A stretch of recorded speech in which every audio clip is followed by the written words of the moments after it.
Hello everyone, it is time for another live stream. I'm going to wait for everyone to come up to speed before I start getting into it.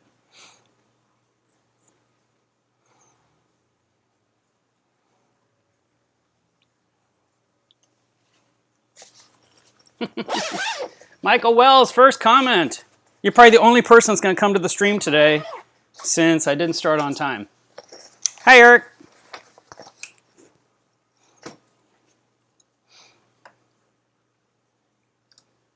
So I'm late. I'm late for a very important date. And I'm embarrassed because, I mean, why do you think I picked 2 o'clock in the afternoon? I'll never miss that timeline. And I woke up and it was 2:15. I'm like, what happened? So that was crazy. And, you know, my moderator's like, are you going to do a stream? And I was like, yes, it's going to be late. So here we are. I was just setting up a secondary tripod because I want to show you guys some stuff today. But I needed some pieces. Yeah. The camera view is weird. Oh, well, it was weird, yeah. I was doing something fancy. I thought you'd appreciate fancy. So, all right. There's a lot to talk about today. And, okay, I think that is ready for the later part. Adjust this one, just take a look. Yeah, it's not bad. We'll adjust that later. All right, so I went to Dubai and all I got was this coffee mug. Thank you, seriously, for showing up. I was like, man, I am so embarrassed. So yeah, to oversleep like that is insane. I have no idea why I woke up at 2:15. I actually planned to get up early this morning, prepare for the live stream, get some, you know, of my thoughts organized, get some water tested on my tank, you know, just kind of go through my routine. And I didn't even go to bed late last night. I went to bed at what I consider a normal hour for me. And normally I wake up around 10:30. And to wake up at 2:15, I'm like, oh my God, this stream, oh no! So I made the executive decision to make it 3 o'clock instead of 2 o'clock. Speaking of Dubai, which we're going to talk about that in pieces, but really what you're going to look forward to are going to be videos because I filmed. And as a matter of fact, I barely took pictures because I shoot everything in video these days. And so because of, you know, the way the trip went and, you know, all the exciting things I got to do, I just want to like share videos. And I'm thinking videos rather than just one because I think it'll be super long if I were to like build the entire week into a video. So I'm thinking of segments and I don't know, maybe a 3-part series or something. And I hope you'll enjoy that. I also came home with this coin. That is the only true souvenir I got from the trip. And there's some writing on the back that I cannot read. Hang on, it's not focusing. Focus. Focus! It can't focus. It's focused on me. But anyway, I got this coin as change when I was at the duty-free shop at the airport on the way home. And I came home with what is very important to me. And that was a Toblerone from Dubai. So I was like, yes. And I actually bought 3 of them because buy 2, get 1 free. And you can never have too much chocolate. So that was my big souvenir. I had a great time on the trip. The trip over was very long. The trip coming home was even longer because you're chasing the Earth trying to catch your destination. So my direct flight from DFW to Dubai was 14 hours and 20 minutes or so. And then the trip coming home was nearly 17 hours. And then you also get on the plane before takeoff and you stay on there until they release a seatbelt. So I was probably on that plane for almost 18 hours straight. That's a long time on an airplane. And on the plane itself, I mean, I flew Emirates and they're super nice. I happened to have a bad seat on my flight going over there, which, I mean, it didn't seem like a big deal. And that's why I didn't say anything till the end. But my armrest that you like to put your arm on was broken. It just like went way down too low, so it was pointless. And if you tried to fold it up, it just flopped back down. It didn't do anything. and the tray in front of me that's supposed to hold like whatever would just let go by itself and fall down and then slide toward me, and you'd push it back and it would slide at you. And if you had a tray of food on it, you had to push the tray away and hold it in place while you're eating, because otherwise it was kind of a pain in the butt. But the worst part about my seat was the seat belt actually didn't work. And you know, they always say put on a seatbelt for safety. So I clipped it on and I was done. And I got up a few times during the flight to use the restroom or to walk around for a few minutes. And when I sat down near the end of the trip, I put on the seatbelt, and you know, a couple minutes later I looked down and it's loose. I thought, that's weird. So I tightened the strap, and it just got loose. And I thought, huh. So I put my finger behind it, just pushed forward slightly, and it just slid right out. And I was like, oh, so it's really more of a suggestion or a decoration rather than anything useful that could save my life. So when we were deplaning, I told the stewardess, I said, I'd like to report a problem with my seat. And I told her, and she says, why didn't you tell us sooner? I was like, well, I knew you were getting me to my destination, so that wasn't a big deal. I just wanted you to fix it for the next person after me because, you know, obviously it's a problem. And so, you know, I let them know. But I guess I probably would have been upgraded to a better seat during the trip if I had said something sooner. But I didn't know the seatbelt problem until the end. The other things were annoying, but not being able to be secure, that seemed like a pretty big deal.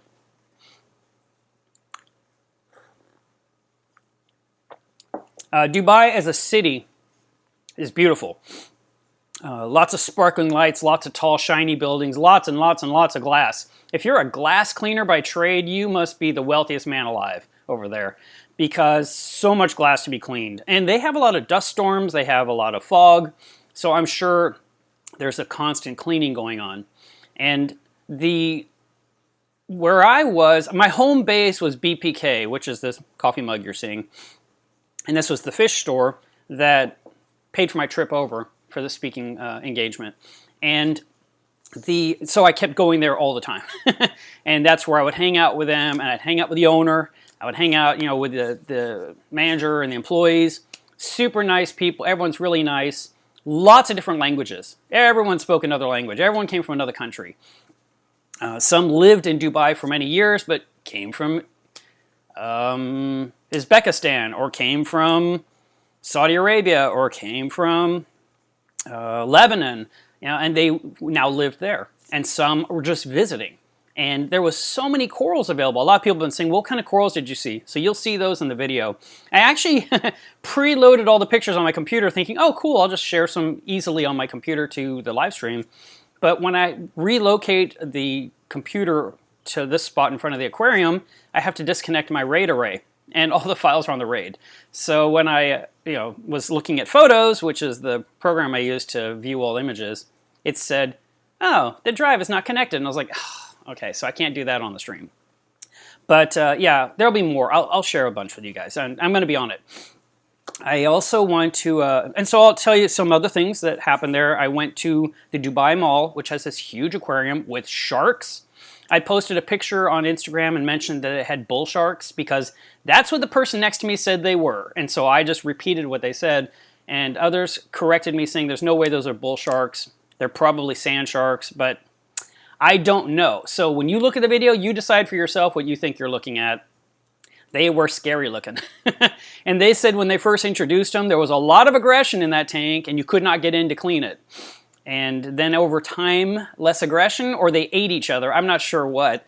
But now you, not me, can get in there and clean that tank with those sharks. So are they bull sharks? I don't know. They had snaggly teeth sticking out all directions.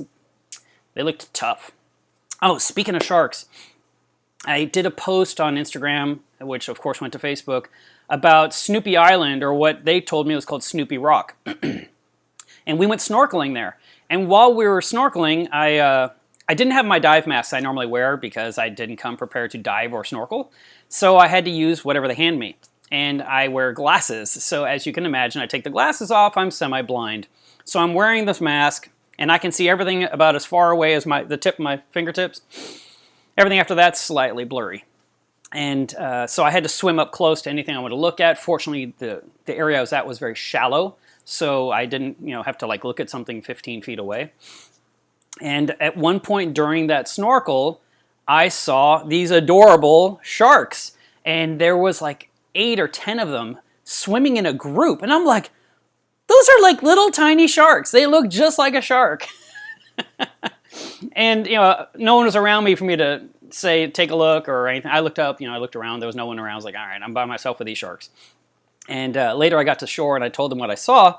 And they said, did you see the parents? And I was thinking, that's a great question. I did not even think to turn around and see who's watching me while I'm watching the babies. But that was really neat. They were maybe 7 inches long. They were adorable little things. And just this little, I don't know, a pod of sharks. I don't know what you call them, but super cute. Those are the kind of sharks I don't mind swimming with. It's the big giant ones that I have less trust of, if you could say. We went to Abu Dhabi to see a big mosque that is apparently very famous. I mean, you know, I'm sure it is. It was beautiful. And so I filmed some of that. We went downtown and got on a boat at night and cruised through the harbor. And I got some video of that.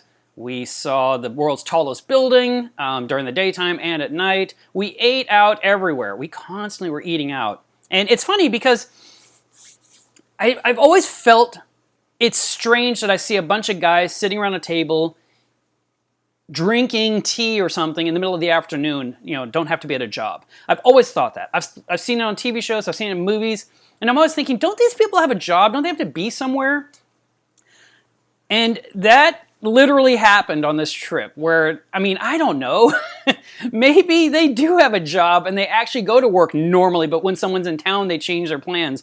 But if one person said, hey, let's go grab a tea, everyone dropped everything and just walked down the street wearing flip-flops, got to the restaurant, they ordered a table full of tea, and they just sat around talking. And I was, you know, I'm just more of the mentality that seems to make more sense to me in the United States, that you go to work, you work from 9 to 5, or you work from 8 to 10, or you work from 12 midnight to 6 in the morning, and then you get to leave and go do whatever you want.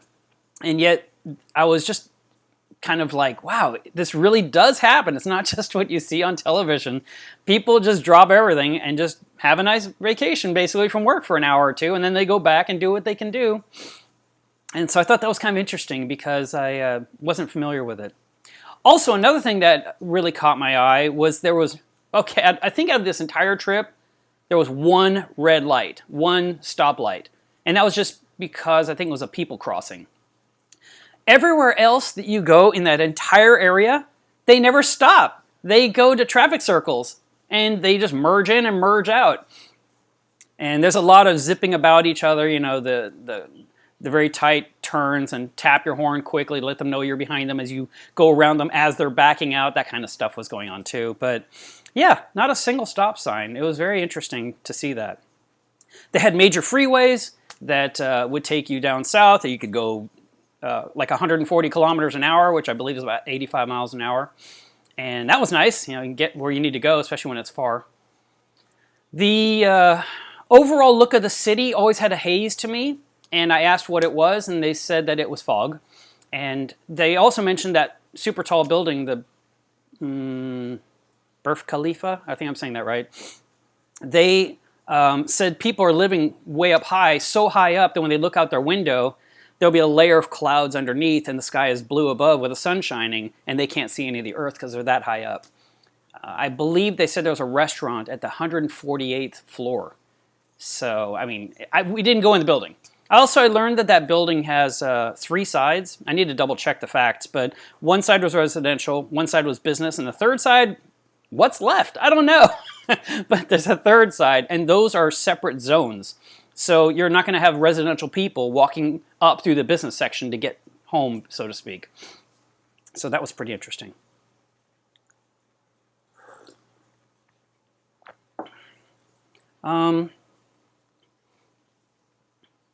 We also went to a private aquarium that BBK maintains, and that was a beautiful tank. Unfortunately, because I was there during the daytime, the sunlight behind was reflecting off the tank really badly, and there was nothing you could do to block it. Matter of fact, there was nothing prepared in that room to block it, which surprised me.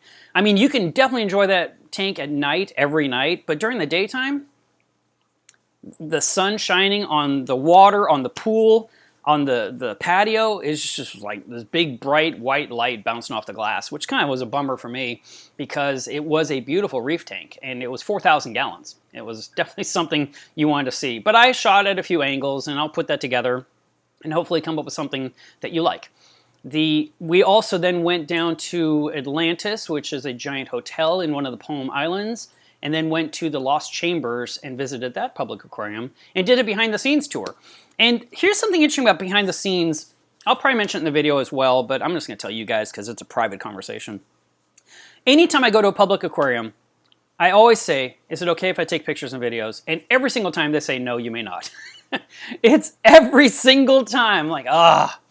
So, and I know people do it. You know, they'll just do it anyway. But they'll even ask you, stop what you're doing and do not share it on social media. Well, you know, I pretty much share everything on social media, so when they said you can't share it, I just decided what's the point a long time ago. And so now I always ask, and they say no, and I pretty much don't pull out my camera for anything. But then they'll say, if you want to get a close-up of a fish, that's fine, because no one can see where it is. So, you know, I've been kind of curious why it is that way. Because you and I, as hobbyists, we love to see how everything ticks. We want to see the gear they use. We want to see what gear they don't use. We want to know how big is their water change container, you know, where the pumps are. We want to see the pipes that are painted different colors. I mean, it's interesting to us. We love that. But to the general population of the world, the people that don't care about reef keeping, they are less interested in that, and secondarily, there are groups out there that are determined, you know, to stop anyone from having any kind of pets. And so, you know, there's groups out there that want to stop puppies, they want to stop kittens, they want to stop having Shamu at SeaWorld. You know, they want to stop aquarists from having fish and corals. And so, the basic premise I get from all these public aquariums is that if you were to share these background areas, it would just perpetuate the, oh no, animals in concrete boxes type of mentality, which I think is actually, I mean, I get why he says, you know, they, I've heard it so many times. I get why they say it, but at the same time, it's the quarantine room where they're trying to make sure the fish is healthy so it can live a long life. It's where they're testing things to make sure that the water is right. They're verifying the animals to see if there's any problems. They're taking blood samples on the bigger mammals. They're doing all these things for success, and it's educational, it's biology, it's important for us and for the planet and for the future of animals. And yet, the activist groups are just determined to shut down anything. And, you know, I mean... The amount of fish that we hobbyists get out of the ocean versus what's fished out of the ocean for food is nothing. I mean, I don't know for a fact. I haven't done the research personally, but I heard something like it was like 1% of the fish taken out of the ocean is for the aquarium trade. So even if that's wrong, even if it's 10%, 90% is fished out of the ocean that's just put in a frying pan and is eaten by humans, or ends up being thrown back in the ocean because it was unwanted and possibly died anyway because of being manhandled through the net and all that kind of stuff. So anyway, it's kind of a bummer that you can't share those things. I'll tell you this is really cool, and I am going to share this in the video because it doesn't really show anything. I don't think I'll get in trouble. A lot of times when you go into an aquarium and you're walking through the hallways, you'll see like a jellyfish tank, and it's pretty. And I was, there's like 15 in there, or there's 30 or whatever. But I was in the back, behind the scenes, and there was a small chrysal, which is a type of tank that's built where the water tumbles like a dryer. And it tumbles slowly, and the jellyfish just kind of rotate all the time. It's really kind of cool to see how they've come up with this. It's been around for a long time.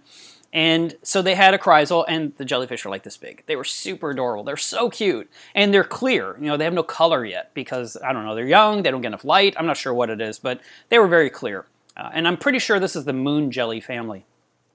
And when I'm looking at these jellies, I'm trying to take a picture of them, and I try to take a video, and everything's blurry because there's not one sharp thing to focus on because they're jelly. And then I was like, all right, that was cool. And then I walk around let's call it the corner. I mean, it was a corner of a big tank with like these stairs going up. And I came around, and there was this huge window with hundreds and hundreds of jellies. It was amazing.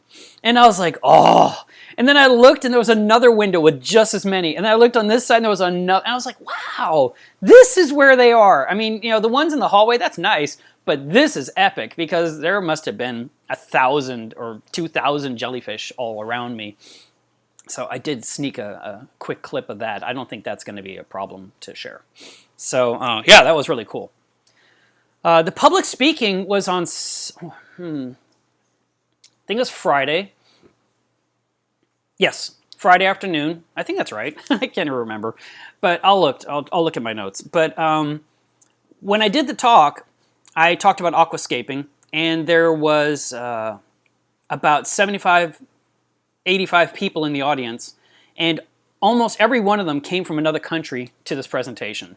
So a lot of people flew in for this event. Every time you walked through the front doors of BBK, there was a bunch of luggage that people had brought with them as they're walking through the store, and their suitcases are by the front door. So that was a really diverse group. And after I did my presentation, then someone else who was actually a pilot for Emirates, he did a presentation about tank automation. And then I went back up, and guess what I did? I did a Q&A for about another hour, and I answered any question they could throw at me. So that was fun, and I think we had a really good time with that meetup. So that's kind of the overview of what Dubai was like. There's going to be so many visuals. I think that you'll really enjoy. I hope you'll enjoy it. I have high hopes. The quality of everything looked good. I shot everything in 4K, so that's something to look forward to. All right.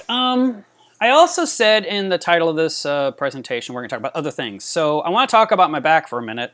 So 1 second. My plan for surgery has always been December 10th, it's going to happen. So I've been counting down the days.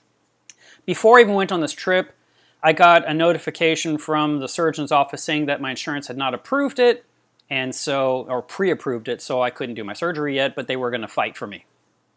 So on December 2nd, which is the day before I came home, my surgeon had a peer-to-peer phone call with a doctor that is somehow associated with the insurance company to present my case and hopefully have them say, okay. And instead, they turned it down again. So I am actually not having surgery this month, which sucks for me because I hurt.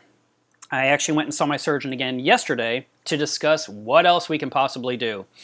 And the insurance company was willing to pay for fusion. Fusion is where you take the discs out, you put in some kind of a pad, and then they bolt you together and your bones glue together into one piece somehow.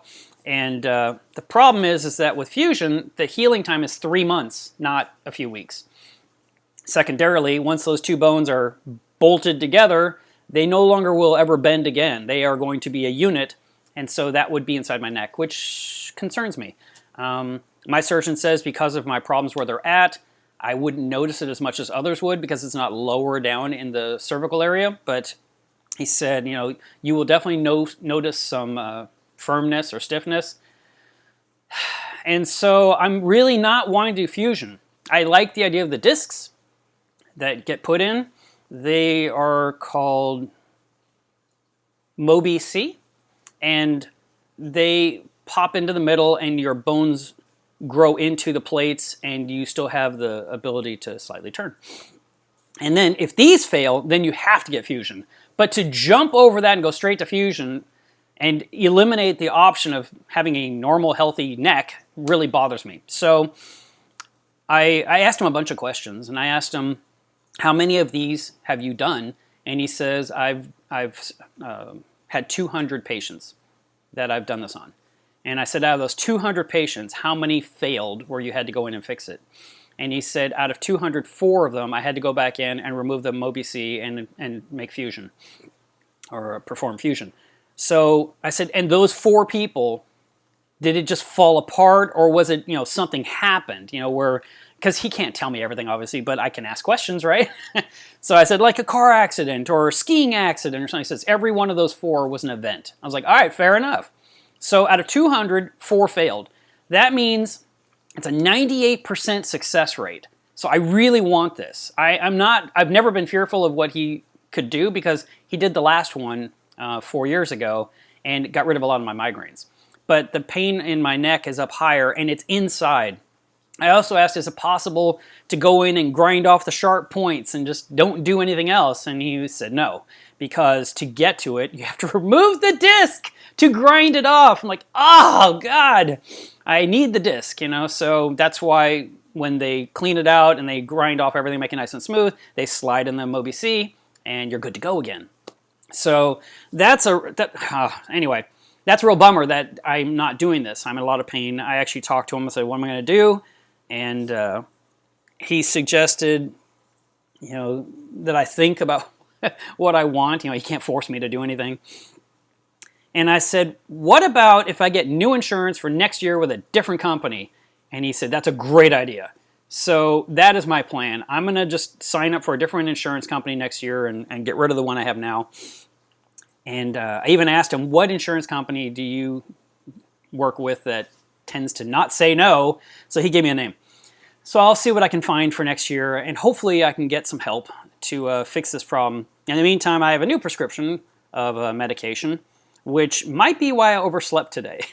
It's possible. I only took one, but it's weird that I woke up so late today.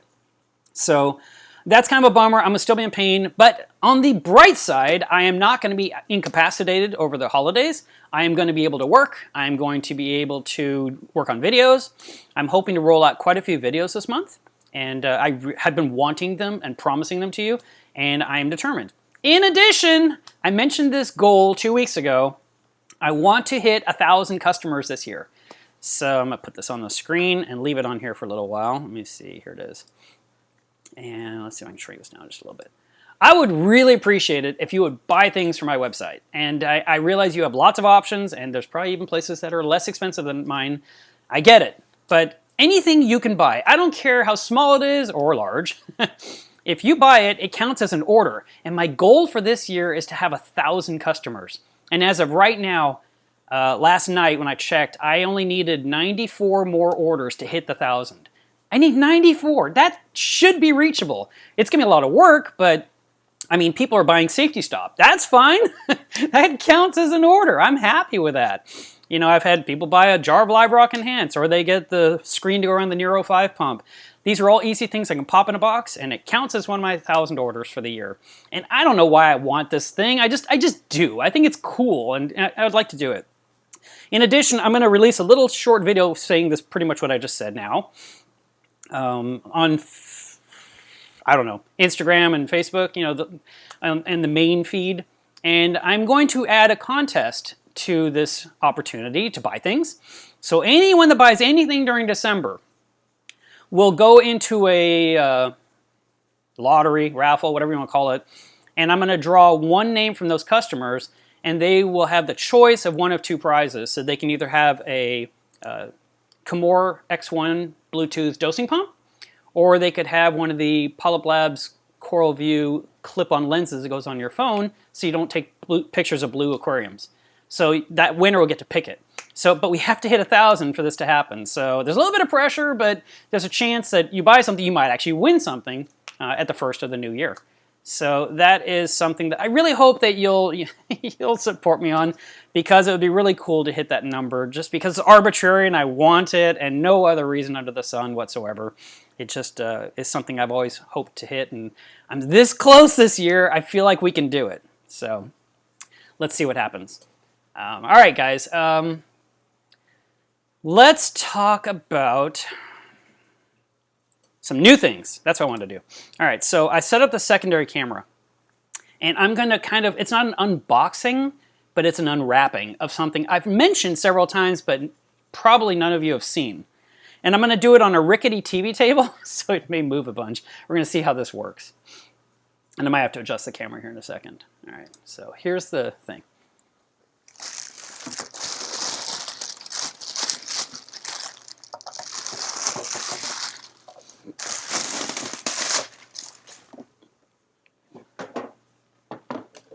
Alrighty.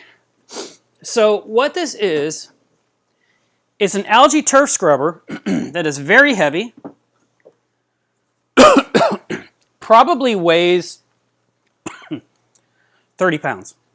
It's got a light on this side, and it has a light on the other side that are built into this thing that looks like a file cabinet. And then this is where you grow your algae, inside a drawer that you can remove, clean out the algae, and then slide it back in. So why do I like this thing so much? I saw it in action when I was visiting, I think it was Minneapolis, and they had 2 of these running with their system at the school, and it was amazing because the water was flowing through it, the lights were on, he didn't have to disconnect anything, he had it running and he pulled the drawer out, dealt with a cleanup, and slid it back in without having to disconnect plumbing, without having to turn things off. I mean, it was so convenient, and I said, that's brilliant. I love this thing. So I've mentioned it a dozen times on this channel. And Jason from Foursquare sent me one. See what happens? You know, if you just talk about something for a long time, eventually it'll get sent to you. So, since that seems to be the case, if J-Lo is out there listening, I would love for you to go on a date with me. I'll just keep saying that and eventually she'll say yes, right? I've only waited 20 years. I don't know what's going on. She has not called. But anyway, I'm going to hook this guy up. And it's a, it's got holes in the bottom for the water to flow out. So I've got to build a stand. And I'm going to hook it up to my manifold to feed water in. And it's going to drain out the bottom of the stand and down into the sump somewhere. So I've got to do all that this month and get it hooked up. But I was just like, that's so neat. And I've seen so many other algae scrubbers. I've seen quite a few over the last few years. I even had to build a stand for a little one that's up at the fish store, you know, a quarter of a mile away. And he says, Mark, can you make me something or I can put this algae turf scrubber so I can try it out. And so he had this little small one that had pink light. And I don't even know what color these lights are. I haven't turned it on yet. But I'm hoping they're white because you guys know I like my white light. But we'll see. Anyway, I'm going to try it out. I'm going to use it. And why am I going to use it? Why do I even need it? Because Jason said to me, it can lower your nitrate. And I was like, what? So let's see. Now, it's probably going to kill my refugium. We're going to have to find out. If the refugium dies, because this thing is so effective, but my nitrates go away, or come way down, then maybe I'll put something else down there instead of a refugium. Maybe I'll have, I don't know, seahorses. Or, ooh, what if I filled it up with way more sand and had the little garden eels? That would be awesome. And that's the perfect spot because I could feed them. There's no bubbles. Ah, that would be amazing. So anyway, that would be kind of a cool thing. So we'll see what happens. We'll see if the refugium is able to keep up or if it gets destroyed. But this scrubber is available from Foursquare Aquatics. I believe the only people selling it is BRS. And I know that from time to time BRS puts it on sale. So I heard a lot of them get sold when they go on sale. So apparently it's pretty pricey. But that's all I know. I mean, literally it showed up in a box. All he did was say, what's your address? And, you know, I thought he was going to send me a painted plaque, to be honest. Instead, this giant box show, I was like, well, that's not a plaque. What is this thing? And it was really heavy. And I opened, I was like, oh, it's that thing I've been talking about. I think it's a really neat design. So, all right, that was the first thing I wanted to talk about. The second thing I want to talk about is the bigger flipper magnifier, this deep sea magnifier. And this just arrived. As a matter of fact, this just came to market. You should start to be able to find it in stores. This is designed to fit on giant tanks like mine. And the owner of Flipper said, Mark, I don't know how you make that other one hold on. I use the force. I'm just like, stay. But so I have a bigger one to play with now that will go on the front of my reef, which is going to be fun. And I'll finally be able to see those red bugs, right? And then this was given to me in Dubai by the sales rep for Fauna Marin. Fauna Marin is out of Germany. And this is their salinity probe that has just come to market. There's only 3 of these on the planet, and I have one of them. So I get to play with it and see what it's like. I was like, wow, thank you. So I'll show you guys what's inside. I'm going to switch cameras again because I think it'll be easier. Let's see. If I do this, bring you a little closer. Hope this TV tray does not let go. So inside You have cleaning solution.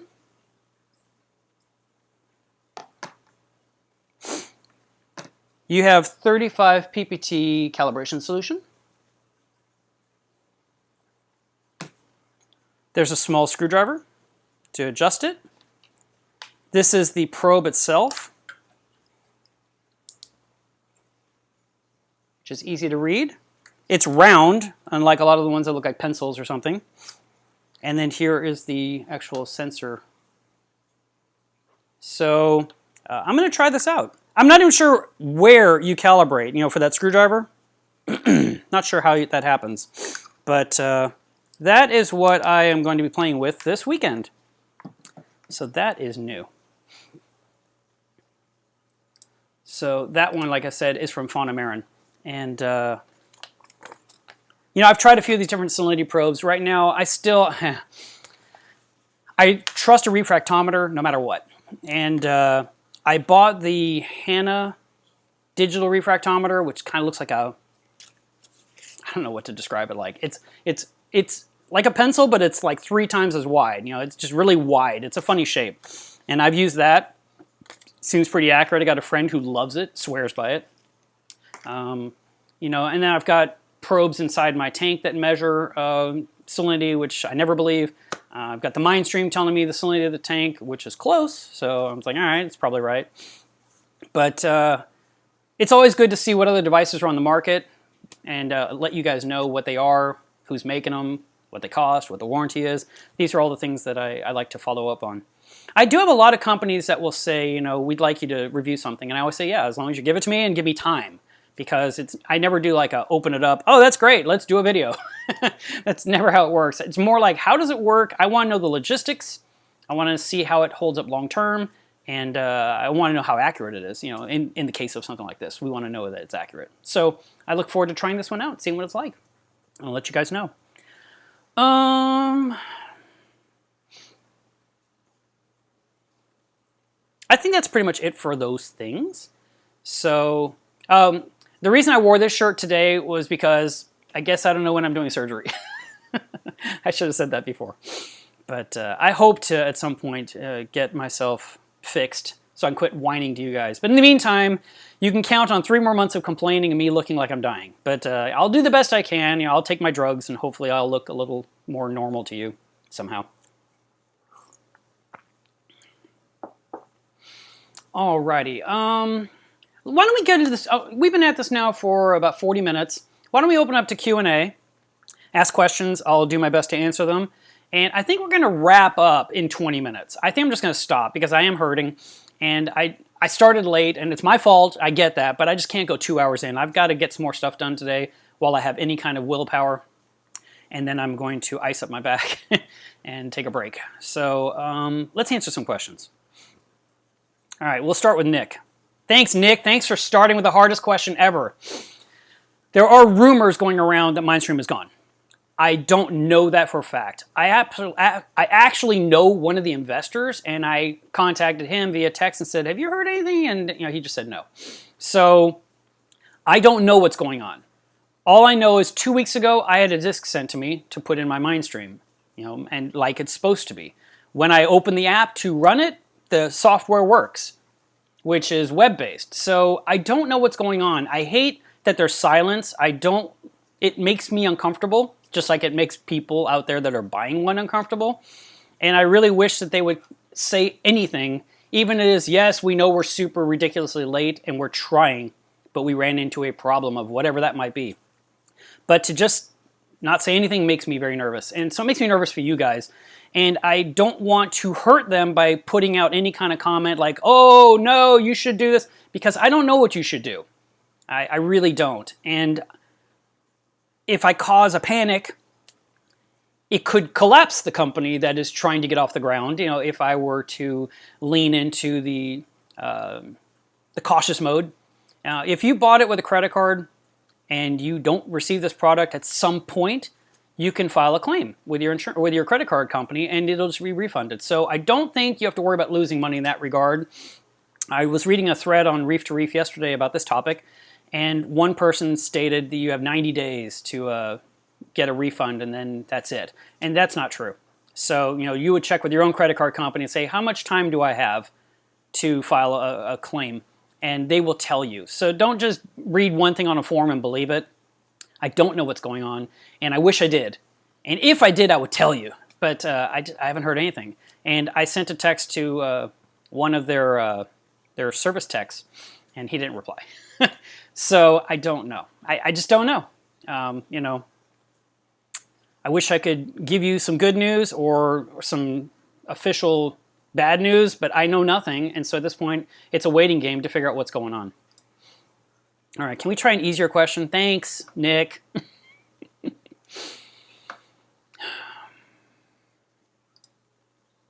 Jay says, since you did that overhaul and cut a bunch of the corals down 2 years ago, have you done any trimming? No, I haven't. And I was talking with Dwayne. Dwayne, by the way, is doing really well. I mentioned 2 weeks ago he had surgery, and then he went back into the ER for a collapsed lung. And you know, he's at home. I talked to him a couple days ago, and he's doing really well. He's taking it easy. He's finally listening to me and doing little. And he says, I can't wait to come see you in March and cut your corals. Because Aquashella is going to be here in Dallas. And so he would stay at my place, and he can mess with the tank if he wants. But no, I haven't cut any of the corals. I've kind of left them alone. They're growing in. Oh, let me talk about this. This is a good topic. And then I'll go to the questions, because I promised I would do questions. And this kind of throws another company under the bus a little bit. I have always doubted the magnesium measurement of my Trident. It never made sense to me. It's not possible. And when I brought it up, they'd say, well, why do you trust your ELOS kit over the Trident? I'm like, I don't know. I just know it says I'm at this number, and now you say I'm at this number, and they would just kind of, you know, metaphorically rolled their eyes. And I just like, all right, maybe I should just listen to the Trident. So I did not dose a drop of magnesium on my tank from the moment I hooked up the Trident until about, I think 6 weeks ago now, 4 weeks, 6 weeks, somewhere in there. That whole time, the Trident said you're over 1400 ppm, so you don't need it. So I never put in a drop. And I showed that quick clip where I pulled out all those Montipora and they were dying. And they were just pale, they looked like crap, there was algae growing. I mean, it was obviously they were done. So I cleaned out all that clutter out of my tank, out of the back, and took out like a 5-gallon bucket of waste and cleared up open space for water to flow through the tank again, which is good. And I started dosing magnesium every single day. I think I've got the dosing pump set to some arbitrary number like 50 milliliters a day. And right before I went to Dubai, I refilled the jug. And it is 1/4 down from where I did. So about 1/4 of a gallon's been added in the meantime while I've been out of town. And in the anemone cube is a Montipora that Dory sleeps in. And it has been bone white, and I'm ready to rip it out because I can't stand it, and just clean out the corner and take away her home, which makes me feel bad. But I noticed yesterday, looking at the white Montipora, there is some green appearing with blue polyps. I'm like, are you kidding me? You're alive? So the lack of magnesium in my tank has definitely affected my corals. I should have just gone with what I've always done, which is just, I dose a gallon magnesium once a month. And I stopped because Trident said I was over 1400, and I thought, well, I'm not going to add any until it comes down. And it never came down. It always floated around that number, like 1424, 1441, 1428. It never got to 13. It never got to 12. So I just assumed, you know, it wasn't, I don't know. Anyway, rather than worrying about the number, I just went ahead and started dosing. Now, you would think since I'm dosing that at this point, my magnesium would shoot up on the Trident. Let's see where I'm at. And it says I'm at 1449. So it's not like it went up to 15 or 1600 because I've been dosing every single day for 6 weeks. So I just don't know what to do with that number. The whole idea of the Trident in the first place was to measure alkalinity. And that's the number that we cared about the most. And then they said, no, we're going to go better. We're going to do calcium and magnesium as well, which is great. And it just seems like results vary from user to user, I think. And like I said, I'm honestly not trying to throw them under the bus. I'm just saying, in my case, I was just believing the number, and when I would test with my own test kit, it was measuring lower. It was measuring like 1250, and I was like, man, that's a big difference, you know? And but since I started dosing, the tank is improving, and that's all that matters. So I like to use these products like the Mindstream or the Trident as a way to monitor our numbers rather than to trust them arbitrarily or absolutely and dose accordingly. And I know it's hard. It's really hard because we want to know the answer. While I was in Dubai, a person said this saying that's probably been famous forever, but it kind of resonated with me. They said a man with 2 wristwatches never knows what time it truly is. And I thought, man, that sounds like our testing. So, you know, when we test our waters, you know, we need to know what the numbers are. We send it off for ICP testing to see what numbers they give us. You know, we get the automated testing machines, like the ReefBot that's already come to market, and a lot of people are lined up to buy. There's so many devices out there, and eventually, you know, we just want accuracy. That's all we care about. So whatever method works for you, I wouldn't stop doing that.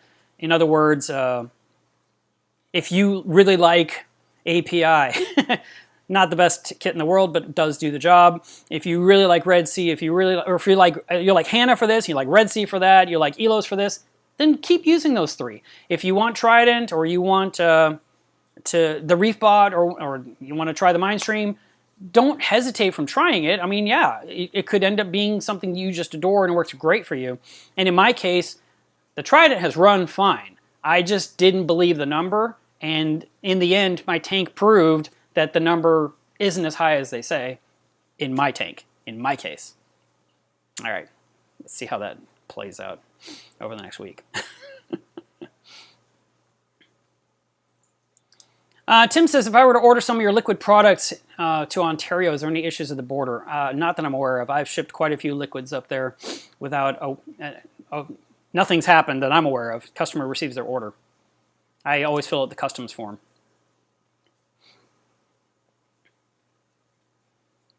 Cindy says, a few weeks ago I treated Aptasia in my tank with Red Sea Aptasia X, and it looked great, and then an explosion occurred. How do I get rid of this? I haven't bought Aptasia eating filefish with no results. Okay, so the explosion is an explosion of more Aptasia, not that the tank exploded. Good.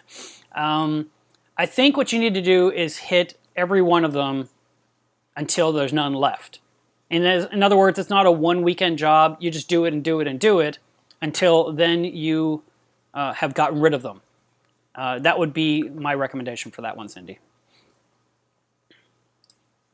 And let me see, I missed another question here.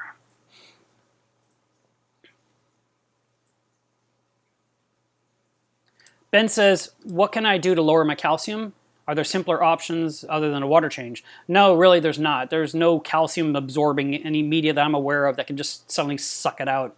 If your number's too high, you're going to have to use water changes with water that has lower calcium levels in it in the first place. It might take a few times to do it.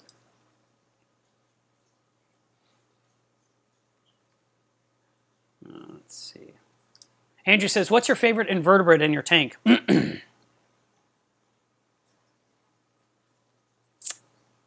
don't know. Favorite. I don't really have one right now. I need some. I guess starfish. The red starfish in my reef. That's an invertebrate. It's a red serpent star. It's beautiful, and I've had it for 6 years. It's really nice. It comes out to eat, but it's not dangerous to the tank.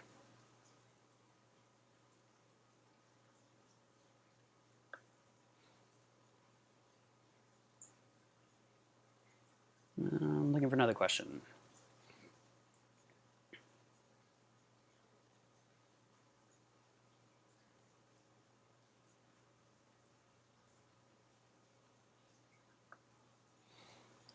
Devin asked the question, speaking of what works for your tank, what are your go-to tests and kits and testers?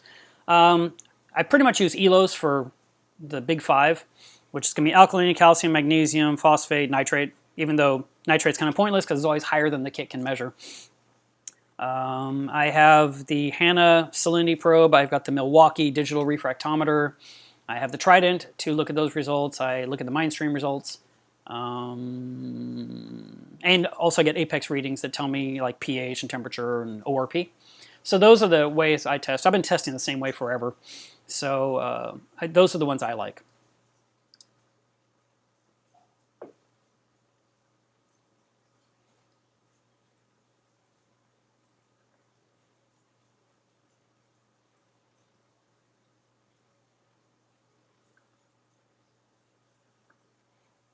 I guess that's it. There's no more questions. Yay! I'm done.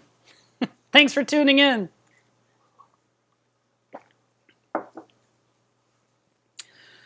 Odile says, where did you... Oh, I'm sorry. Where did you get the plants in your refugium? Chaetomorpha doesn't work for me. And then could you have a clam with a red starfish?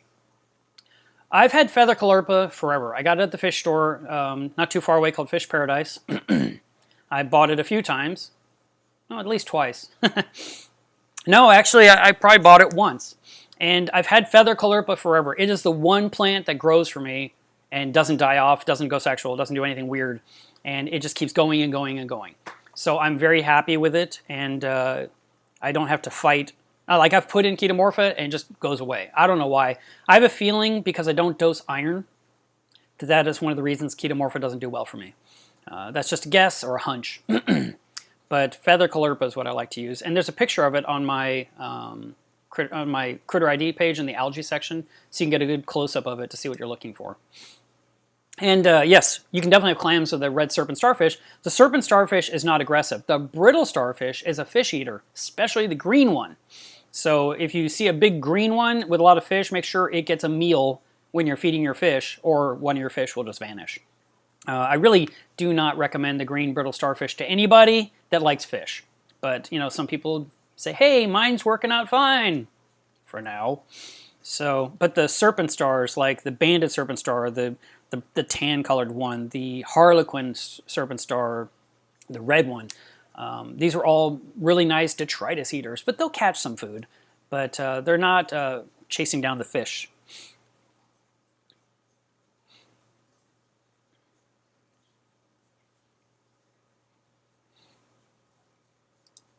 Joseph says, can we trust or not trust the trident? I would trust it. I just said I have issues with one element for whatever reason. Matter of fact, I'm going to try something and see if it makes a difference. And maybe that will just make me happy again instead of using their calibration solution. And I'll get back to you on that one.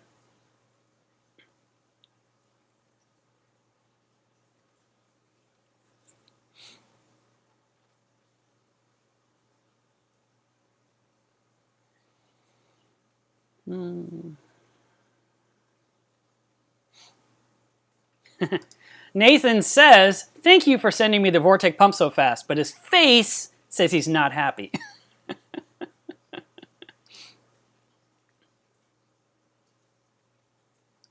Michael Wells says, do you test trace elements? And if you do, what do you dose? You can't test for trace elements. There's no such test kit. And I dose Prodibio every 15 days, which I'm sure includes some trace elements. And then I hooked up a dosing pump recently to Acro Power because Dwayne swears by the stuff, and I've had a gallon sitting here forever. So I went ahead and I hooked one up, to a dosing pump and let it trickle in once a week, and we'll see if it makes any kind of a difference. I don't know.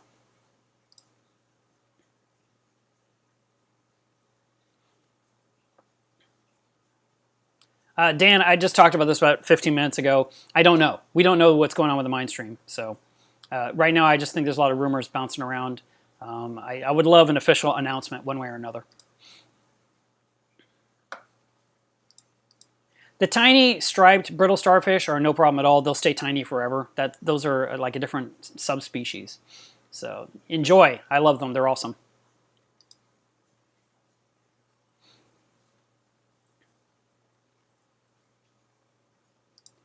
Rosano says, can we use ORP to decide when to do a water change?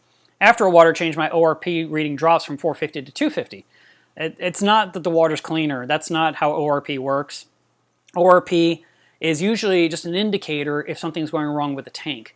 So if your tank is normally 450 all the time, 423, 436, 441, and then suddenly it's at 200 and something, you should be seeing what's wrong with your tank.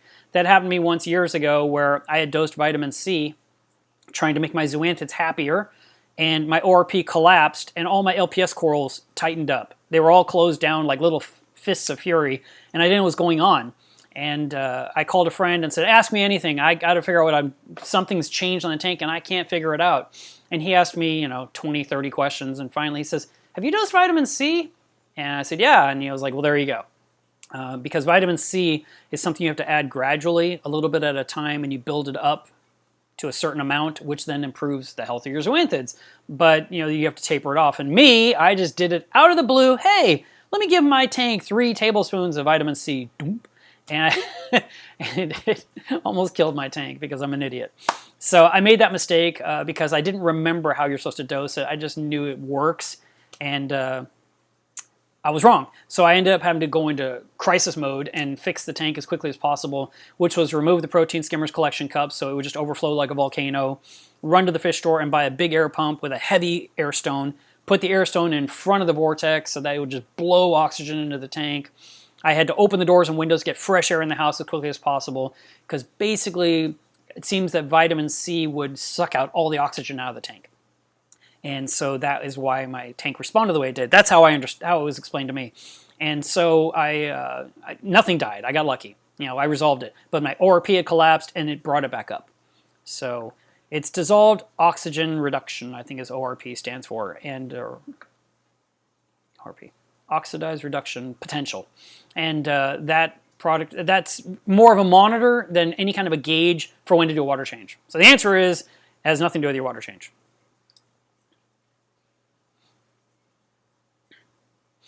Let's see. Brian says, how big of an alkalinity swing do you find to be damaging to coral? My tank looks great at 6.1. Wow. I've been bringing it up slowly, but I've lost a few SPS, even moving slowly. I measure with several test kits. 6.1 is crazy low. The goal is 8 to 11. And there are people that go into the 7, but 6.1 is really low. The fact that your corals were used to it and looked great, like you said, just shows that they adapted to that level. But now as you're trying to bring the change, they're getting upset. Same thing happens in my tank if I try to change something that they're used to, like nitrate. If I take my nitrate from 80 to 0 in one day flat, I'm going to have all kinds of issues with my corals because it's too sudden a change. So I know you're trying to be gradual. I would just try and get into that zone that you want to be in, which I would hope would be 8, and keep it there. And if you lose a little bit on the way, that's just nature of the beast, but everything else will be healthier in the long run. That would be my viewpoint. Maybe someone else in the chat will disagree with me.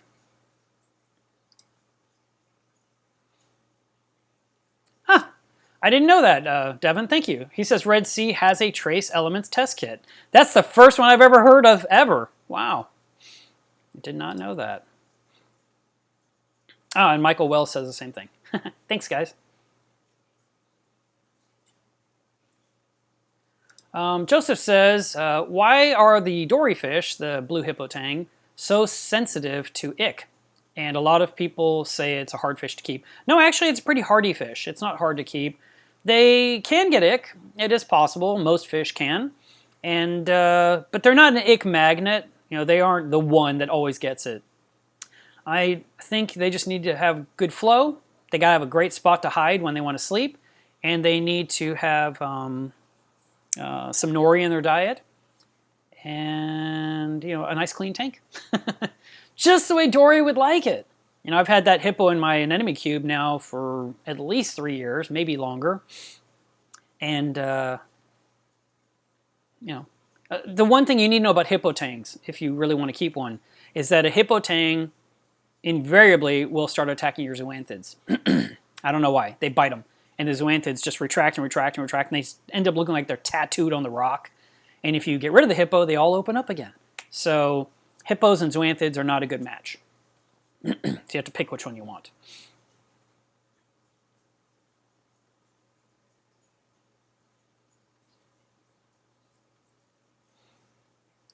Heron says, if you could do anything differently with your tank, what would you do? If money was no problem. I I'm actually happy with it the way it is. I don't really have any changes in mind for this tank. If I were to do a new tank, I would love to be in a house that has a basement. But even if it didn't have a basement, if it had a big, huge room, bigger than this one now, behind this one, a big room, and I would put the tank on the floor. And I just love that idea of having a tank sitting directly on the floor that's about 4 feet tall, which sounds crazy high. But I think 3 feet tall, I don't know, 3-4 feet tall. I just like the idea of that when you're sitting down, you would look down on the reef and you could see the tops of the corals from sitting level. And when you stand, you can look down inside the reef and enjoy it without a step ladder, without a step stool, without anything, no walkboard, And then finally, when my grandson comes to visit, he could just walk up to the glass and look and enjoy himself because it would be at his floor level. And I just think that would be awesome. I would really like that type of tank. And I would set it up with some kind of a motor that my lights are hanging over the tank where they belong. And then when I walk over, I push a button and they just rise up out of my way so I can look down in the tank. I'd probably have the same button that brings the lights up that stops the flow in the tank for about 10 minutes so I can enjoy the view. And then it just resumes automatically. So that way I'm not looking through a lot of ripples or having to grab a little box to look. Just let me get a good top-down view. So that would be my dream tank in the future someday. We'll see if it ever happens.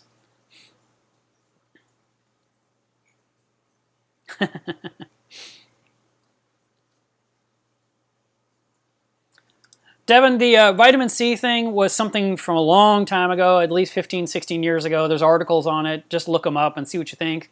It's not something you hear people talking about, so it must not have been a fantastic solution because you don't hear people talking about it these days.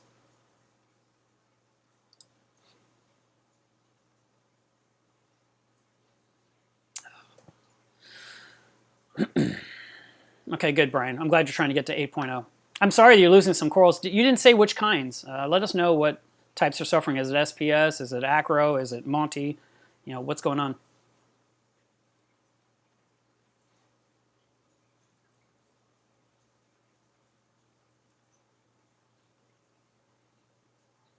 I see Devin's talking about zoas being killed by hippos. See? We all know it.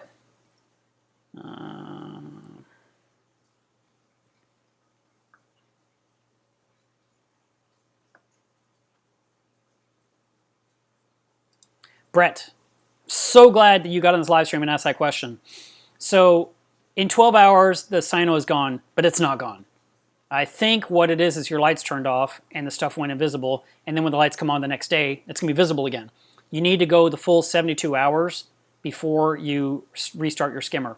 And if you still see it after 3 days, like during the peak of the day, treat the tank one more time without doing any other changes. Don't change the water, don't turn on the skimmer again. Everything's off for another 2 days. So now it's a total of 5 days of treatment. Then do a huge water change, 25%, 50% water change, something big, and then turn your protein skimmer back on, run some carbon, and that will make sure it's gone. But I think you're being misled by the light cycle of cyanobacteria because it's visible during the daytime and it's invisible at night. So people think it just goes away, and it's not. It's photosynthetic. It's reacting to the light. So don't do anything right now. Stay true to the treatment. Hopefully your strength worked. If it didn't, do the regular dose. And you didn't mention how much is in your tank. If there's a lot, scoop out all that you can reach. I know you said it's gone, but tomorrow when you look, or I don't know what time your time zone is right now, but later when you see it, if you see a bunch, scoop it out and remove as much as you can manually or siphon it out. And that way, only what's left is what your medicine will be killing off.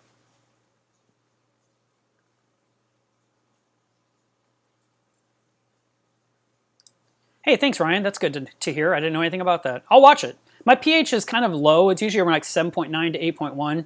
So if it goes up, that'd be nice.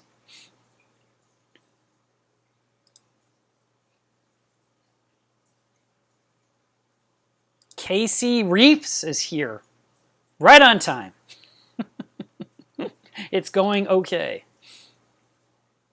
No, I did not, and I'm not doing surgery this year.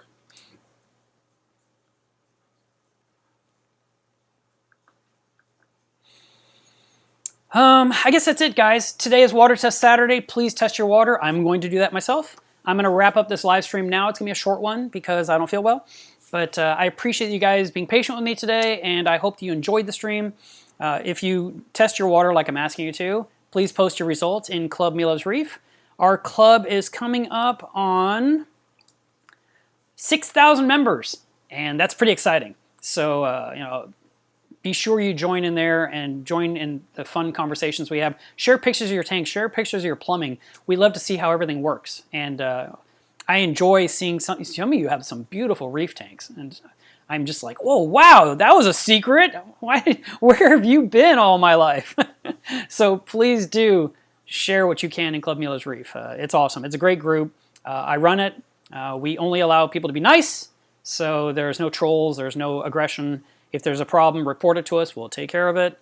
And we're just going to have everyone that gets along. That's the whole point of the group, to help each other. Thank you so much for tuning in, and I will talk to you guys next week. Bye.